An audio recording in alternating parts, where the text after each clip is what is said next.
I moved to Silver Pines for the quiet. 5 acres of pine-shaded land, nestled on the community's outer edge, with an old ranch-style house and a gravel drive curling off the main road. No sidewalks, no traffic noise, no prying neighbors, or so the listing promised. After 20 years in city condos, I craved elbow room and the freedom to breathe without 30 bylaws dictating it. But freedom, I quickly learned, is relative. The first time I closed my front gate, a modest steel bar farm gate secured with a padlock, I felt relief wash over me. It marked the boundary between me and the world. It was mine, fully legal, and set 10 feet within my property line. I stood there admiring the sound of it clicking shut when I heard the distinctive whir of a golf cart. It came sputtering up the gravel like an overzealous mall cop on patrol. At the wheel sat a woman I'd come to know far too well, Cheryl Banning, president of the Silver Pines Homeowners Association, sun visor perched on frosted hair, clipboard balanced on her lap like a badge of honor. She didn't bother to wave. She didn't even slow down until the cart practically nosed into the gate. "Excuse me," she called, her tone crisp as overstarched linen. "What exactly do you think you're doing?" "Locking my gate," I said, keeping my voice even. "That gate obstructs access to the nature trail." I blinked. "There's no trail here." Her lips tightened. "That path," she gestured vaguely at the woods behind my property, "has been used by the community for over 15 years. It falls under the HOA's shared use guidelines." "I've reviewed the property survey," I said. "The gate is entirely on my land. There's no public easement. It's not a shared trail. It's a deer path at best." Cheryl's eyes scanned the length of the fence, then darted to her clipboard.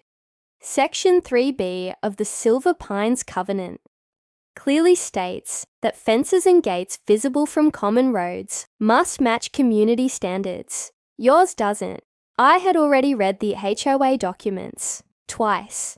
Section 3B only applied to lots within the main subdivision.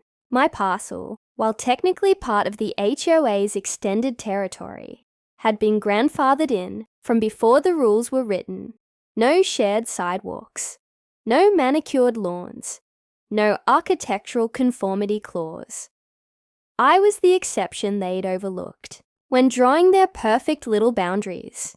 I explained this calmly, with paperwork in hand, but Cheryl didn't care about boundaries. She cared about control. "Well," she sniffed, "the board will review your situation at our next meeting. Until then, I recommend removing the gate. Non-compliance can carry a fine." With that, she reversed her cart and sped off, leaving a trail of dust and indignation behind. I stood there for a moment, gripping the chain. The breeze stirred the pines. A blue jay screamed somewhere in the woods. Then I turned, walked back to the house, and typed out a letter to the HOA, formally notifying them of my right to maintain a private gate under the terms of my deed. That should have been the end of it, but it wasn't. 2 days later, I received a violation notice taped to my mailbox. Unauthorized structure. Immediate removal required. $250 daily fine pending. I laughed at first, thought it was a mistake. Then came another, and another. Grass too tall. Paint color not neighborhood appropriate. Improper trash can storage. Each citation more absurd than the last. I started noticing things. A white SUV idling across the road during the day. A drone buzzing past my window, then disappearing over the trees. A man with a clipboard photographing my barn from across the street.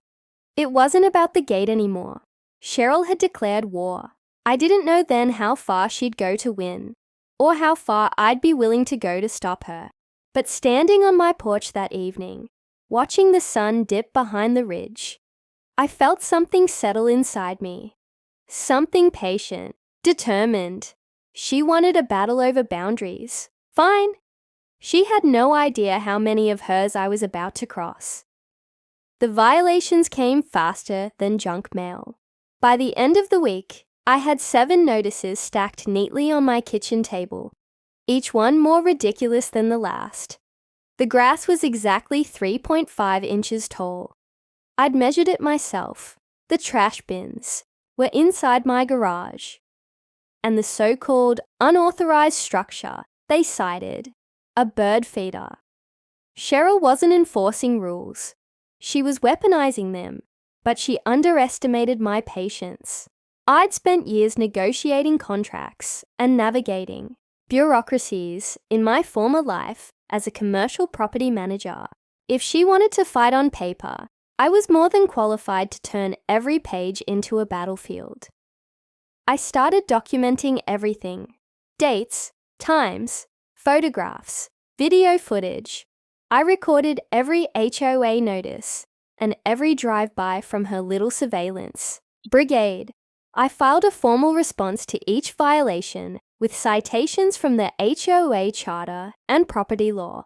The board never replied, but I knew Cheryl was reading them. The silence was confirmation.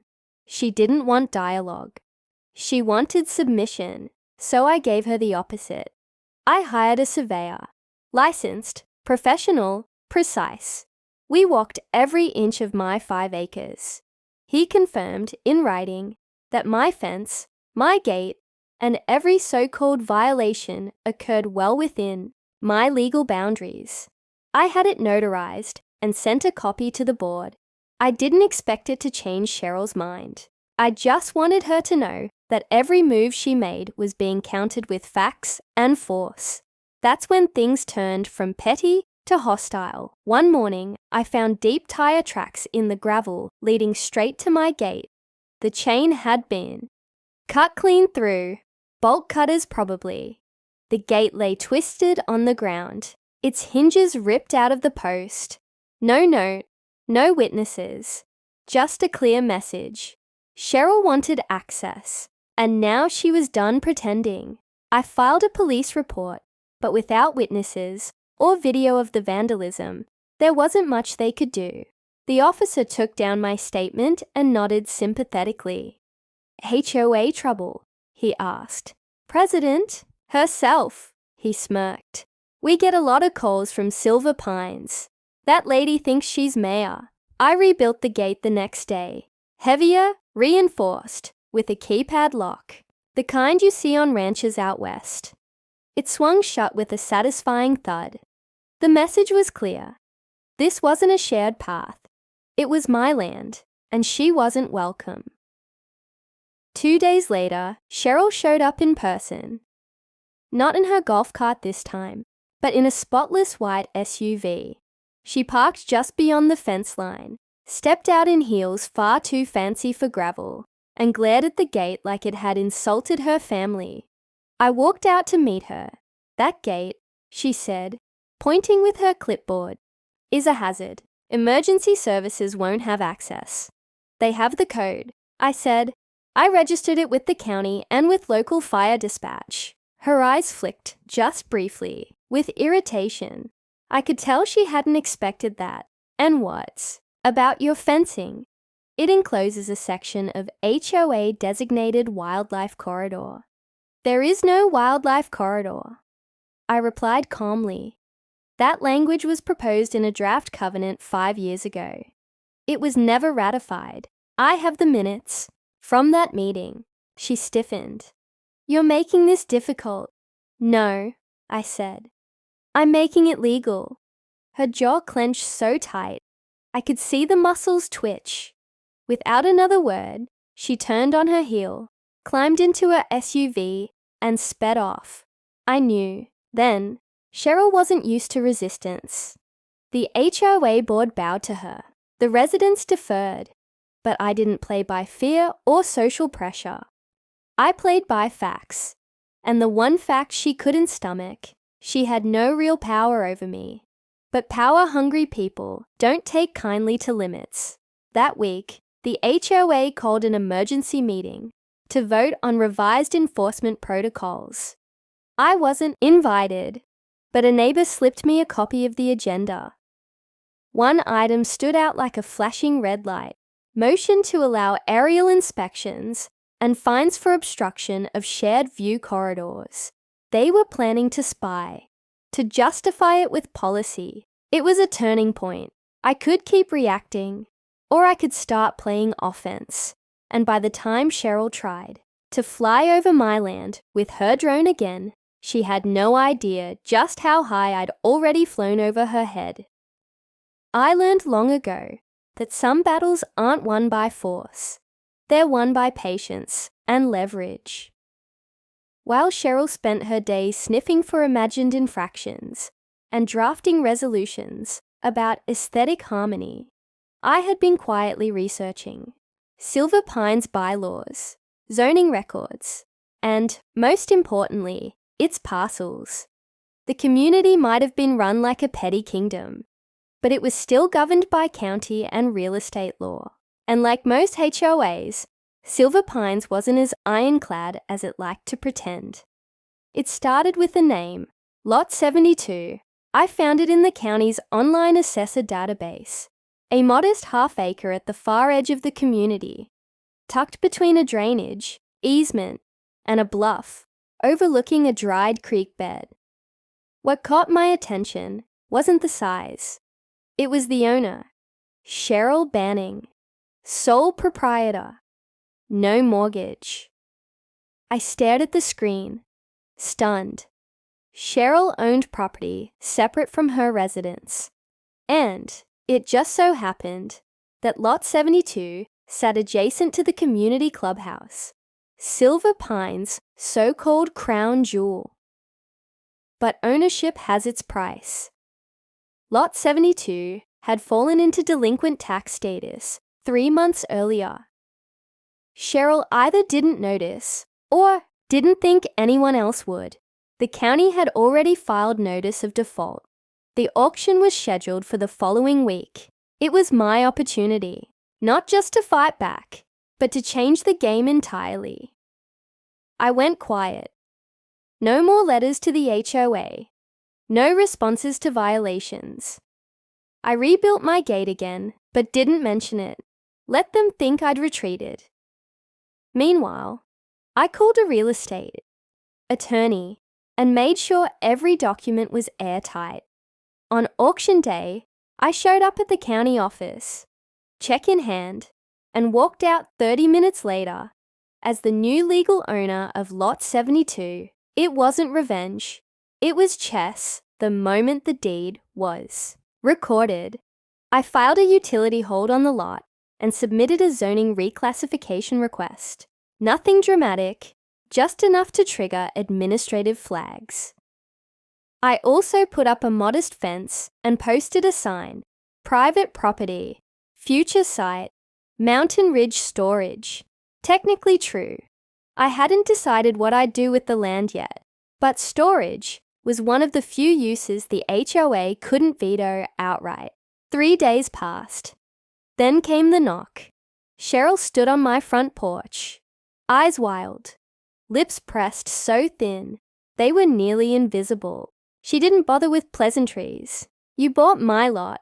I did, I said, sipping coffee. It was up for auction. Delinquent taxes, public process. You had no right. I had every right, I said flatly. It's legally mine now.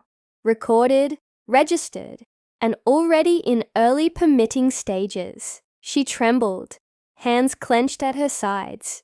You don't understand what you've done. That lot has significance to the community. No, Cheryl, I said.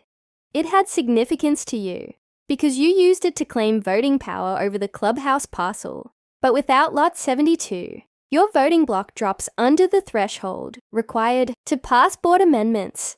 The blood drained from her face. You can't prove that. I don't need to. The county records do it for me. She was quiet for a long time. I saw it. The moment her arrogance crumbled into raw disbelief. For the first time since our war began. Cheryl wasn't sure what to say. I suggest you inform the board I said, that any further violations against my property will be treated as harassment, and that if a drone so much as grazes my airspace again, I'll file an FAA complaint. You don't belong here, she hissed, as if spitting the words would reverse them. I stepped forward, calm and steady. You made this personal. You turned neighborly space into territory. I just drew the boundary you refused to see. She left without another word. That night, I stood on the bluff of Lot 72, watching the lights from the clubhouse flicker across the manicured lawn. It looked smaller from up here, like a toy village Cheryl had convinced herself she ruled. But the board would meet again soon, and when they did, they'd realize their queen had lost her seat. The final move was coming, and I was done playing defense. The next HOA board meeting was packed. Folding chairs lined the walls. Voices buzzed with rumors. And Cheryl sat stiffly at the head table, like a queen on the edge of exile. Word had spread fast about Lot 72. Homeowners who once feared Cheryl's wrath were suddenly emboldened. Whispering questions they would have never dared to ask weeks ago. I didn't need a seat at the board. I just needed to sit in the front row, deed in hand. Cheryl cleared her throat and launched into her usual agenda. Minutes, financials, community updates. But the tension was as thick as summer heat. When she skipped straight past the new business section, a middle-aged man named Carl, who'd always mowed his lawn with military precision, stood up and raised his hand. I'd like to revisit the enforcement protocols that were passed last month, he said, voice steady. I believe they were passed under misleading conditions, specifically regarding board member eligibility. The room quieted. Cheryl's eyes narrowed. This is not the time. It is, I said, standing slowly. Per Article 3 of the HOA bylaws, any board member or voting representative must maintain all assessments and property obligations in good standing. Lot 72, which you previously owned and used for board leverage, was delinquent and auctioned. You no longer qualify under the current structure. Gasps rippled across the room like a wave. Cheryl opened her mouth, but the treasurer, a nervous man in thick glasses, cleared his throat. I checked the county records, he mumbled. He's right. Lot 72 was transferred last month. The delinquency voids her proxy vote. Cheryl, you're no longer eligible to chair the board. For a moment, Cheryl didn't blink, didn't breathe. She looked like a painting about to crack. I move, I said clearly, to dissolve all motions passed under that invalid vote, and to schedule a special election for board chair. Carl jumped in. Seconded. Motion carried, the treasurer said, adjusting his glasses with trembling fingers. Unanimously. Just like that, her reign crumbled. Cheryl stood abruptly, knocking her chair over. She looked around the room, once filled with loyal nods, now filled with cautious silence. Even her closest allies avoided eye contact. She picked up her folder, lips tight, and walked out without another word. It wasn't triumphant, it was surgical. The days that followed were refreshingly quiet. The violation notices stopped. The board, newly restructured, rolled back several invasive rules Cheryl had championed, including the aerial inspections, the gate access override, and the absurd landscaping height requirements. But the most satisfying part, I opened Lot 72 to the community, not for storage, not for profit. I cleared the brush, built a few benches from salvaged barnwood, and installed a little sign at the trailhead. The Bluff, a shared space for all neighbours. On the first weekend, a few families came, then more. Kids biked along the ridge, older folks picnicked in the shade, and one elderly couple even set up a telescope to stargaze. Nobody asked who owned the land. They just appreciated that it was open, free, and peaceful. One afternoon, I was packing up tools when I heard footsteps. Cheryl stood near the edge of the bluff, arms folded. No clipboard, no SUV, just her. "I thought you'd build a tower here," she said, without looking at me. "Maybe a prison gate." I shrugged. "Too much upkeep." Silence stretched between us. "You could have ruined me." "No," I said. "You did that to yourself." I just held up a mirror. She nodded slowly, then turned and left. No drama, no apology, just the quiet step of someone finally realizing they'd lost. Not because they were outnumbered, but because they forgot what leadership was supposed to look like. As I watched her disappear down the trail, I realized this war had never really been about property lines or gates. It had been about power and who deserved to wield it. And in the end, the best revenge wasn't loud or cruel. It was peaceful. It was knowing that the land was mine, but the space was everyone's.